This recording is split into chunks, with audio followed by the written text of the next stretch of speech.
This is Tim from fititmidlife.com, and today we're going to take an in-depth look at the Nike React Metcon, new training shoe from Nike. And we're going to compare it to the Epic React Flyknit 2, a running shoe from Nike. So first of all, why would we compare a cross trainer to a running shoe? Well, they both have Flyknit. They both use React foam. And so we're going to talk in depth about the differences and the similarities between these two shoes. Because if you're buying the React Metcon, you're expecting it to look and feel like a React shoe, which we'll talk about why it's quite a bit different than that in actuality. So that's the purpose of this video.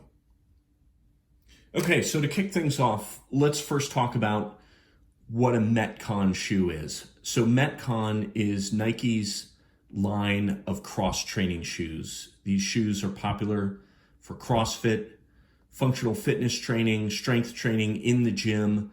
They are multi-purpose shoes. They're not just for running. They're not just to look good. They are meant to be versatile. So you could use them for lifting weights, running, at least for short distances, jumping rope, rope climbs, box jumps, all those other sorts of things. In comparison, a running shoe like the Epic React Flyknit is really optimized solely for running. It is very lightweight. It is very cushioned. There is a lot of give in this outsole and midsole. It is significantly lighter than the React Metcon. So this shoe weighs 9.4 ounces compared to 13.4 ounces for the React Metcon. So 4 ounces is a huge difference that you absolutely can feel just when you pick the shoe up, but also when you're wearing it, when you're running in it. These are just feel feather light compared to the React Metcon. So we're going to compare a running shoe to a cross trainer, again, primarily to figure out what does React bring to the table in a training shoe. Let's talk now about what makes the React Metcon a training shoe. So it borrows heavily from the Metcon 5, starting with the outsole. This is the same outsole that is on the Metcon 5 shoe. It is very flat. It has good grip, good traction. There's a lot of surface area here. This is not really an outdoor shoe, right? There's no deep tread here or anything like that. It's pretty shallow because mainly you would be using this in the gym, indoors on asphalt or concrete or gym floor or whatever, and you don't need a deep tread or anything like that. And the more surface area gives you better traction, and also there's less tread to compress and kind of sink into it if you're doing heavy weightlifting with this shoe. So the outsole, very flat. A few things that stand out here. There's what Nike calls preformed flex grooves up front. So this makes the shoe bend a little bit more easily. You can see the flex grooves there. For things like box jumps, jumping rope, things like that, you need flexibility in the forefoot. And so preformed flex grooves give you that. As far as cushion goes, this is a pretty solid heel. Again, if you're going to be lifting weights, you don't want to be kind of having your foot sink and smush into a really super cushioned pillow-like shoe. This is very firm. And the other key aspect, Nike calls this the diamond-shaped heel. So you can see it kind of flares out on the sides to give you more surface area in the heel. Because generally speaking, when you're lifting weights, you put the weight on the heel for the most part, not on the forefoot, not on the midfoot, but rather on the heel. And so that is the outsole of the Nike Metcon 5. The other thing you'll notice, it wraps around. The same outsole material wraps up around the side of the shoe, specifically at the midfoot. Nike calls this the rope wrap. So this is the inside of the shoe. this is where you would grip a climbing rope doing rope climbs. And on a shoe that doesn't have this, that can absolutely, it can destroy the sole for one, but it certainly will destroy a soft upper almost immediately. It's just too much friction if you're sliding up and down a rope and climbing. You need to have something like the rope wrap here at the midfoot point. And the Metcon line this year, starting with the Metcon 5, but also here on the React Metcon, you can see the rope wrap is absolutely gigantic. So it's very big. So it comes all the way up there. But again, it's same material as the sole, super tough, and it's got this tread pattern on it for traction, for grip. And for symmetry purposes, it comes up on the outside of the shoe as well, although you wouldn't necessarily be gripping the rope with that part of the shoe. So stable, firm sole, wraparound rope wrap, and then that takes us to the upper. In the React Metcon, this is Flyknit, lightweight, breathable. Again, this is a gym shoe. It's a training shoe. You want it to be breathable. You don't want to be overheating in your shoes, especially if you're in a competition or something of that nature. Really, there's not too many performance-oriented features on the upper to talk about.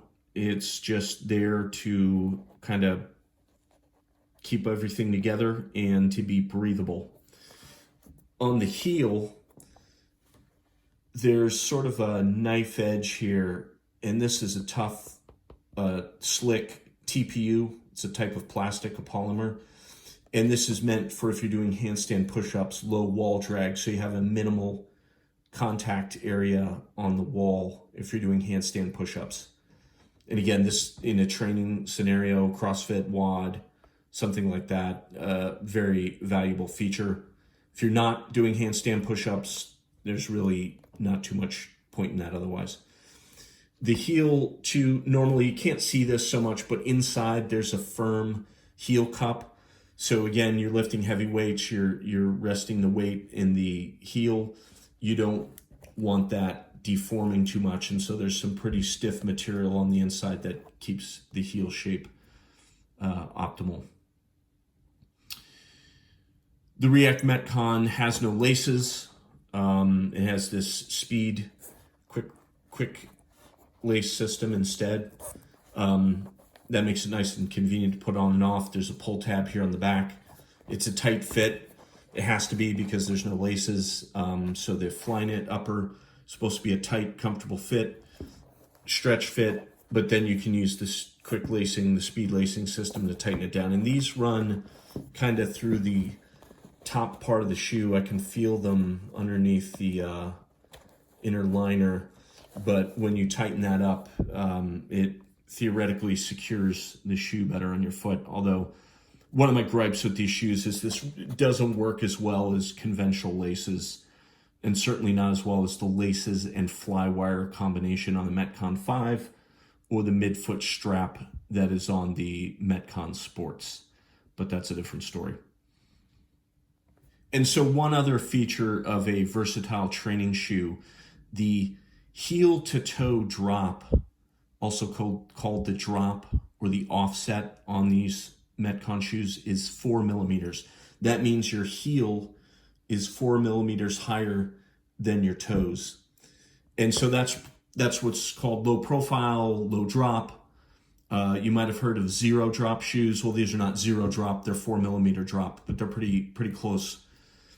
And again, versatility is the key.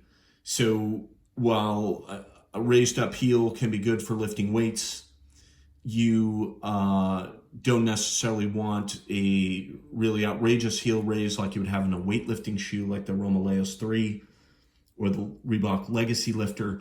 You need something a little more versatile, and so a lower drop means you can run, you can jump, you can lift, you can climb, you can do all that stuff with a lower profile shoe. So that's the heel to toe drop on these. The other key feature that we probably should look at next is the drop-in midsole So on the React Metcon, this midsole comes out, and the definition of the midsole is it's the sole material that's between your foot and the outsole. So then this is the outsole. And if you look in the shoe and you take that out, that right there, immediately below that, there's some sort of material here, but immediately below that is the outsole material. So there's not really anything between this and the sole in the shoe. But you can see this is pretty thick. And this is the React foam. So it is a single density midsole. It is the same material all over. There's more in the heel than there is in the forefoot, obviously. And this is fairly stiff and rigid. This doesn't really move, doesn't compress too easily. And that's the whole idea behind the React foam system. It's supposed to give energy return. It's supposed to give you rebound. So as your foot, as you step down, as you land on the forefoot, kind of compresses and you transition to the heel, and it gives you kind of a little boost, a lift off. That is the idea. That is how React foam is supposed to work. And we'll talk later about how well it does or does not work. But that's the idea anyways. And how the React Metcon differs than the Metcon 5. Metcon 5 has a dual density midsole, so there's two different pieces of foam, one in the heel, one in the front. The heel is very firm, so you're not sinking into it when you're lifting weights, but the forefoot has more cushion, so when you're doing box jumps, skipping rope, and all that stuff, or running forefoot strike, it's got more cushion up front. But again, that's a Metcon 5, not the React Metcon. So that's what makes the React Metcon a cross-training shoe. Let's take a look now at the Epic React Flyknit 2. So this is a running shoe. It is built specifically for running. As I mentioned earlier, it's very lightweight, 9.4 ounces versus 13.4 ounces. This feels light. It's light on your feet, very comfortable. I don't know off the top of my head the heel to toe drop on these, but I guarantee it's much greater than 4 millimeters. Running shoes, it's not uncommon to have a 10 millimeter heel to toe drop. And that's because somebody somewhere determined that's the optimal heel raise for running. Although certainly there's all kinds of running shoes. You can get different drops as well. But it's probably a higher heel to toe drop than the React Metcon. And there's just tons of cushioning. So in a running shoe, you're going to have repeated jarring impacts all the time for a long time. And so running shoes have tons of cushion. And it's really hard to show this to you on the video, but there's a lot of foam in the outsole. This whole thing is React foam, the whole outsole from the heel to the forefoot. And you can see it's quite thick and significantly thicker than that of the React Metcon. And so you get more cushioning, but it's still really lightweight. And we'll talk about how they achieve that. If you look at the outsole, you can see there's a tread pattern here.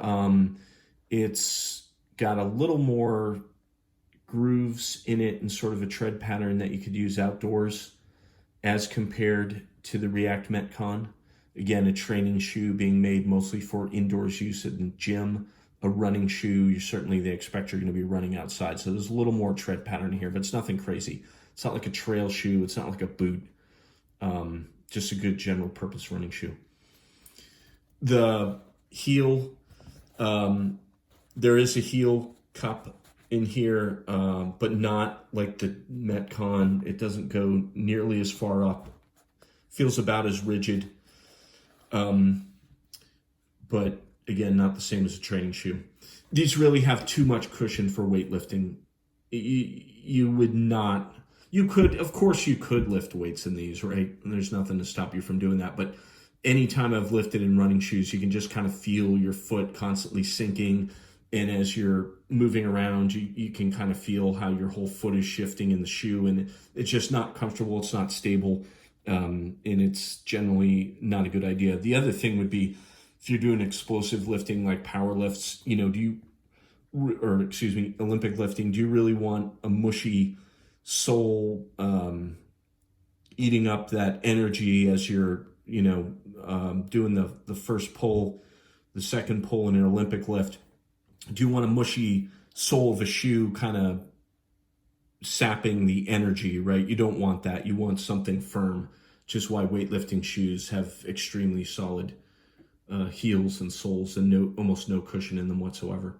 So a running shoe, lots of cushion, which means it's not very good for lifting weights and other things like that, but it is great for running. This is also a Flyknit shoe, and so you can see Flyknit. It's Nike's knit. So Flyknit is Nike's knit yarn-like material. It is meant to give a very comfortable sock-like fit at lightweight. And if you can see that, I mean, it feels like, it does feel like a pair of socks. Like it's super thin, it's stretchy, it's very stretchy, it's very lightweight, and as a consequence, these breathe pretty well too. These are super comfortable. So Flyknit with the close sock-like fit really works as advertised, at least on this shoe, the Epic React Flyknit 2. So the Flyknit, very comfortable. We have laces like you would have in any typical running shoe. You can tighten it as much or as little as you like. And with the Flyknit, very stretchy feel. You can really get a tight, minimalistic feel when you have these on, because there's just very little material. It fits nice and comfortably, and the shoe is very light. So that's some of the good points. You can also see there is a pull tab on the heel to enable you to better be able to put these on. Again, there's no tongue, it's all one integrated piece. Again, sock-like fit. So the other aspect of the React Flyknit, I talked about the depth of the foam, and so the insole in here, this is just a very lightweight piece that goes in, and there's just a lot more foam in here. The depth of the foam feels like it goes, I don't know, about like to there. So there's a ton of foam, and it's all one piece, just one solid piece of foam with this simple insole over the top of it. And that gives these shoes a very nice React experience. They, for the most part, work as advertised. They feel bouncy. It puts like a little bit of bounce in your step, and feels really nice. And again, I think it's primarily because of that amount of that foam. In contrast, as I alluded to earlier, the React foam in this shoe is just, it's working through, first of all, there's the outsole layer, which this is not React foam, right? This is exactly identical to the Metcon 5. You've got the comparatively thin bit of React foam that goes within it, but again, there's another layer there. And then you don't have laces. You have the quick lacing, which kind of works, but you cannot, it's definitely not as secure as actually having laces. And so those things combined together with the fact that this is 4 ounces heavier than the 9.4 ounce Epic React Flyknit 2. It's a very different experience. You don't get that energetic feel. You don't feel light on your feet. You don't feel the energy return if it's even doing anything. It just doesn't happen in the Epic React Metcon. So it's disappointing from the perspective of if you're thinking this was going to feel like this magical sort of running React experience, you don't really get any of that in here. But that doesn't mean the shoe is totally worthless either. This is plenty good for weightlifting. I've tested these. I work out in my garage gym, but I run, I lift weights, Olympic lifting, power lifts, squats, deadlifts, things like that, run outside and jump rope. And I do many of the things that you would do in the CrossFit WOD. And certainly this works for all of those, but don't expect it to feel like a true React running shoe is my point. You will be disappointed. And again, it's just, I think the problem is that this insert is just not going to be capable of replicating the experience of having this gigantic one piece of foam that you have in the running shoe, unfortunately. Yeah, and the other thing, let's talk about the weight, because I feel like that's kind of a big downer too. 4 ounces is a huge amount that you can feel.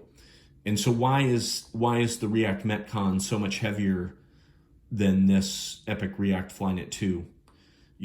They're both React foam, right? This has more React foam. They're both Flyknit. But you'll find that, for one, this outsole from the Metcon 5, this is heavy. There's a lot of it, the rope wrap and all that. The midsole, the drop-in midsole is a pretty decent sized chunk of foam. But the other thing you'll find too, that heel cup, there's a bigger heel cup, feels firmer too, right? That we didn't have in this one. That's a little bit more weight to add up. And then this is Flyknit, but they call this Flyknit, but this is like double layer Flyknit. There's actually like 2 pieces of material here, whereas this is one piece, like it's a single layer. Like I can feel my finger directly through the Flyknit. There's an inner layer on this, so you've got effectively double the upper as a start.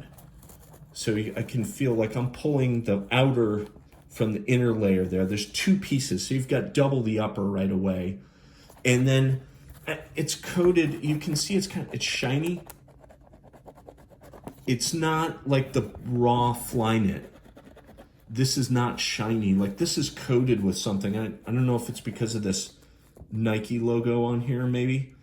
But like, I don't know what it is. Like it's not waterproofing or something, but it's just shiny, it's thick. So that there's double the upper. It weighs more because it's coated with something. There's a bigger heel cup. There's this whole really big outsole. It all adds up. Sure, there's no laces, but there is this, right? And at the end of the day, this is a fairly heavy shoe. I consider mid 13 ounce range is a heavy shoe. And that's one of my gripes with the new Metcon line. The Metcon 5's just as heavy. They've added 2 ounces since the Metcon 4 of additional stuff in the shoe. And, where does it end? Hopefully it doesn't get too much heavier than where it's at now. Because I prefer a shoe that kind of has a light fit and feel to it. It's just more comfortable. And I would think better for performance too, right? It's got to make a difference. You're running or something, that extra 4 ounces on each foot you're moving for every footstep for an entire run. It has to make a difference. Okay, so in summary, we've compared a training shoe, cross-training shoe that has React foam and Flyknit, compared it to a running shoe that has React foam and Flyknit, and we found that there's some really big differences. And I think you can probably better understand why those differences are now. The cross-training shoe is heavier. There's just a lot more to it, from the outsole, the double layer upper, the heel cup, and other factors mean this weighs 4 ounces more than the Epic React Flyknit 2. But at the same time, there's less React foam. It's not a contiguous single piece, including the midsole and the outsole, like it is on the Epic React Flyknit. So you don't really get the true React running experience in this cross-training shoe. It's also difficult to secure this as tightly because it has the quick lacing. It does not have the laces. It does not have a midfoot strap. It does not have fly wire. All it's got is this, but you do have the stretch fit Flyknit. However, it's just not going to be as secure as the other shoes in the Metcon training line. And so the primary conclusion that I have, at least, is you'll see in my other video, which I'll link in the description. For the most part, I'm recommending the Metcon 5 to people rather than the React Metcon for those reasons. This is $20 more, but for what? For React foam that doesn't quite work as intended, and for a shoe that's harder to secure to your foot, it just doesn't make sense. Now, if you like the way they look, you don't care about running, sure, get them. They're, convenient to put on. They are comfortable. They will work for weightlifting and the majority of things that you would do. They just don't feel optimal like the Metcon 5. Now, if you're looking for a running shoe experience with the React foam, I can recommend the Epic React Flyknit 2. This thing is crazy light, at least compared to a training shoe. It's 9.4 ounces. It's got the single layer Flyknit that is very comfortable, stretchy fit. It's got laces so you can secure it. But most importantly, that massive React foam outsole and midsole just works as it should. This thing puts zip into your step. You can feel the cushioning. You can feel it bouncing back, returning that energy, and it really does help in that regard. So I highly recommend the Epic React Flyknit 2 as a running shoe. For the React Metcon, it's not horrible, but I think probably most people would be better off with the Metcon 5 instead. Thanks for watching. I hope you enjoyed this. If you would like to see more in-depth reviews, especially as Nike releases more Metcon shoes, subscribe. We post these regularly. Thank you. Have a nice day.